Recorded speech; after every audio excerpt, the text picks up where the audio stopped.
Good morning, Story Trading VIPs. It's Wednesday morning, December 21st, 9 a.m. with VIP pre-market prep here. We're going to do this show, and then we'll at 4 p.m. Obviously, we have the post-market wrap, but 4:30 p.m. once a week on Wednesdays. I'm going to open up my Zoom for anyone who wants to join me in an intimate conversation about anything you want to do. Usually, we research stocks together, pull up a screen share, and do some due diligence. So I'll be there today at 4:30 p.m. Through our beta app for our VIPs. So this morning we're looking at obviously a SPY QQQ TLT, a little pop over here. Now what's driving this? It could be just a technical bounce, but the story, what everyone's talking about this morning, we got three news stories. It's FedEx, Nike, and Tesla. So I want to talk about these three for just 1 second to see what market impact they could have. FedEx, you can see, is up 6% after earnings. It's at 174, close to that 20 DMA.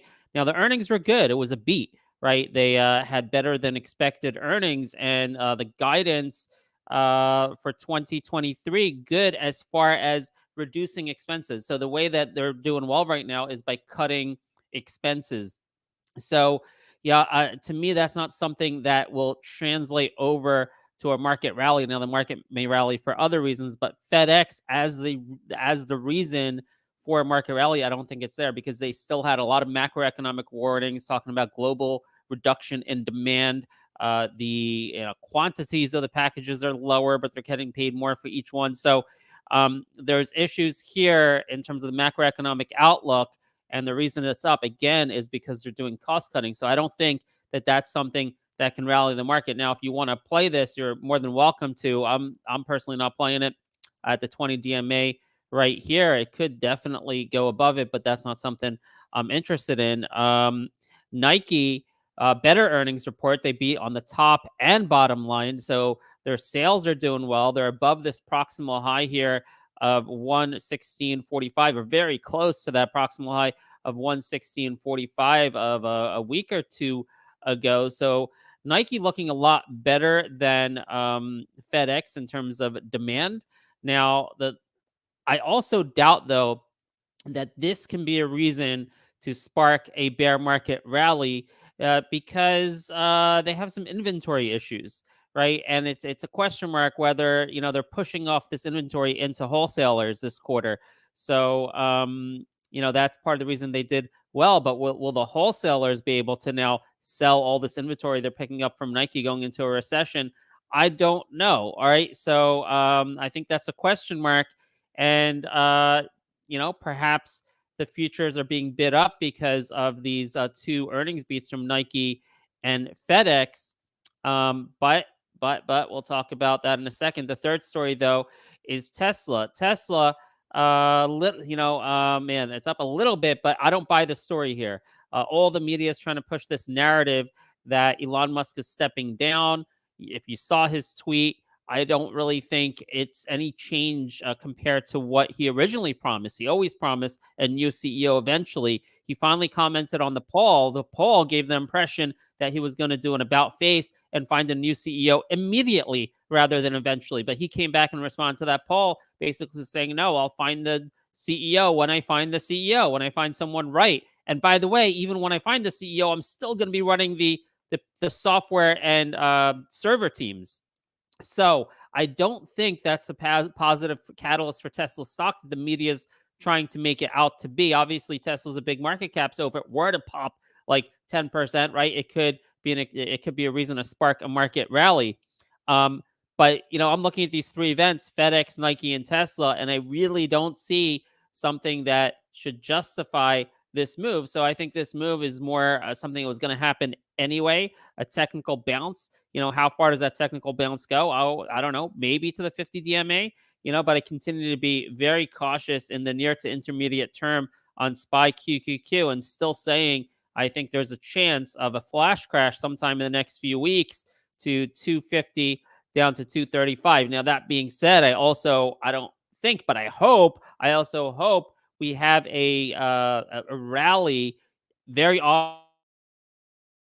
First week of January, call it the January effect if you'd like, and that's from relief of tax loss selling and some new enthusiasm and money rotation into people clean their slates in December, November, and then they put the money back into work, end of December into January. So we could see that effect, right? And but I'm weighing that against, maybe we have a flash crash. So add it all up, we're still an orange alert, recommending for the fund I advise for 3-2 hedge versus short.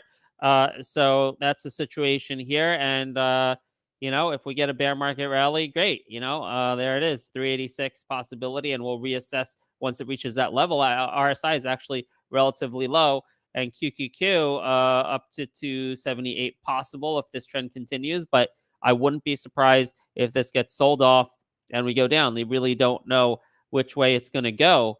But volatility is definitely something you got to think about here, and you got to protect yourself. Well, either cash hedge, however you want to do that.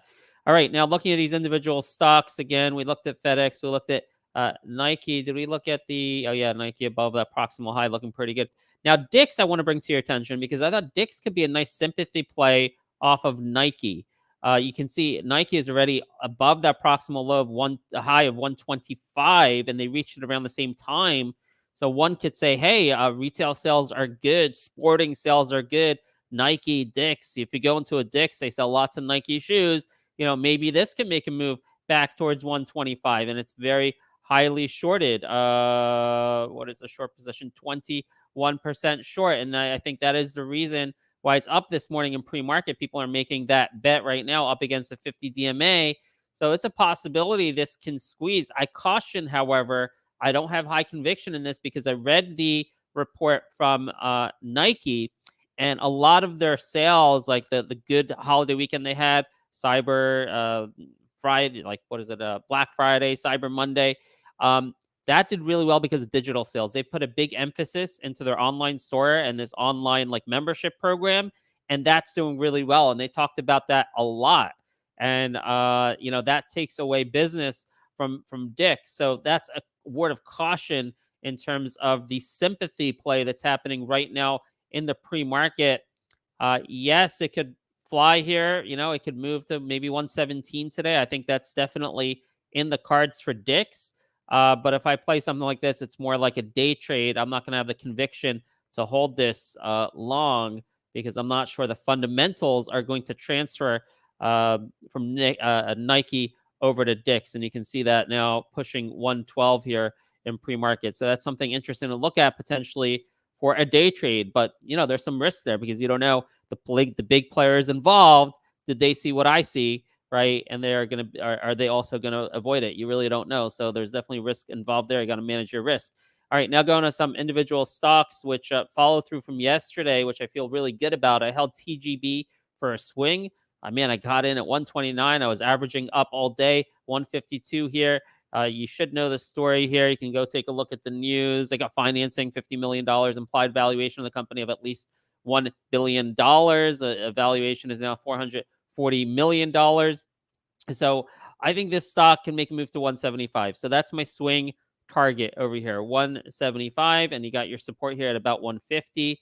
Hell, you also have your 200 DMA at 141. But I think here the fundamentals of that news is so good. You go to your 50-week moving average and your support's more like right where we're at, like 150, 151. So 175, my target on TGB, working out really well so far. CTLP still swinging this for a target of 430 to potentially 5. I think today, if the markets stay green, will be a great day for CTLP if the markets stay green, because this thing has relative strength over the last 4 or 5 days. Very slight downward tilt here the last 5 days as the market has been getting crushed. So if you get a green day today, a nice market green day, I think this thing can explode, especially after the very, very high volume yesterday that we saw here. Volume precedes price. So I'm really liking CTLP, especially if the market stays green today for a move towards 430. Who knows? That can maybe even happen today. LIACF, LICF, I do like this one at 2 support levels. One of them is right here, 198 on the pullback after the great news of the uranium spinoff. And then the next support levels, 175. I like it here, 198. Just keep in mind, it could go to 175. Play it like maybe 180 even, the bottom of this candle here, 180, because that 20 DMA is going up. So the top of the gap, not the bottom. So play this how you like. One strategy is to kind of like buy half now, and if in case it goes to 180, buy the other half there. And we might get lucky, and this might continue bouncing off the 200 DMA like it did like it did yesterday. This is today's candle. Like it did yesterday, it can maybe hold this 200 DMA and back off to the races towards the recent proximal highs. That's a possibility. So I like LIACF here. Clearfield, one of my favorite stocks. It's my second largest position. Honestly, it should probably be my largest position. We have our summary video, highlights video being released to the public later this evening. So I think that's going to make its rounds. Really nice video, nice and polished. We spent a lot of time working on this video for Clearfield. So this is a long-term swing for me. Something I'm going to be holding for months or quarters, depending. I'm going to reassess at each earnings report. And right now, pretty constructive on a good earnings report coming up here in mid-February. It's only about 6 weeks away, and I'm looking maybe to break those highs of 130 plus. One of the best stocks I think we have in our community. Thank you, Chris Tarbert, for bringing that to our attention. It's both a value stock and a growth stock and recession-proof. Really, really, really good stock in this environment. Thinking of maybe I should reallocate to get more. All right, CNHI, we talked about this yesterday. A little bid this morning. Not too exciting of a stock, huh? Agriculture stock, low PE, got a $21 price target initiation yesterday from Credit Suisse. So this is something that could make a move back up towards its highs. It's not like necessarily an exciting day trading stock that's going to make you a ton of money, but maybe something good for a swing trade or for your IRA. RSI is still relatively low, so we're continuing to monitor CNHI. I want to point out some support levels on two stocks that recently we were interested in. CTMX right here, bouncing off the 50 DMA. This is after the Regeneron news where they got, their EV, they got, what was it, $30 million cash? So once we played this at the gap up to 165 initially, and then looking for a move to the 200 DMA, didn't quite make it. Now we are at support at the 50 DMA, could be a good pickup, but the RSI relatively low now at 44.44. So this is something that could be a good pullback support pickup on the backs of that good catalyst from and sentiment. That one news is good for both catalyst sentiment and fundamentals, right? The Regeneron, 3 of the 4 pillars right there, and you got your 50-day support. So I kind of like CTMX here at this support. Doesn't mean it can't go lower, right? Got to manage your risk, but something to think about. Tableau also nearing this support level after the big Yahoo deal. So we got 2 stocks with 2 major deals. 240 is your support here, although you also have this 20 DMA, which I don't like seeing it go below that. It was just an intraday drop below the 20 DMA. And when you look at the daily moving averages, what's important is the close. So it did kind of save itself there. Yet yesterday, the risk reward obviously gets better the lower it goes. I don't love the MACD flip here, but this is another one that's a good risk reward near support levels. I put it in a similar category as a CTMX, except TBLA is more profitable. They are profitable, and they've gotten a couple price target increases, one to 350, one to 450 by Needham and Oppenheimer over here. So this is something that could be a little bit safer than CTMX, and both of these are at a couple support levels which could make them interesting for pickups today, either for day trades, swing trades, or an investment. So you can take a look at those ideas. All right. So that's all I got. Now, let me just check. We're at 9:14. Let's see if there's any news that came out between 9 a.m. and 9:14 that's going to be important to look at here to consider. Got KLX from monitoring with some news, not so important. CommScope. This is a competitor to Clearfield, and so is KLX. Holding coverage assumed by Credit Suisse to outperform. That's interesting because this took a huge hit. I'd like to see what the price target is on that one, but you can see it's up in pre-market. This one has gotten absolutely killed, and now you have an analyst coming in here and saying coverage assumed, CommScope holding, coverage assumed. Okay, the coverage, I'm like, the coverage is hold. No, the coverage is outperformed. Let's see if we can see from Benzinga what the stock price target is on this one.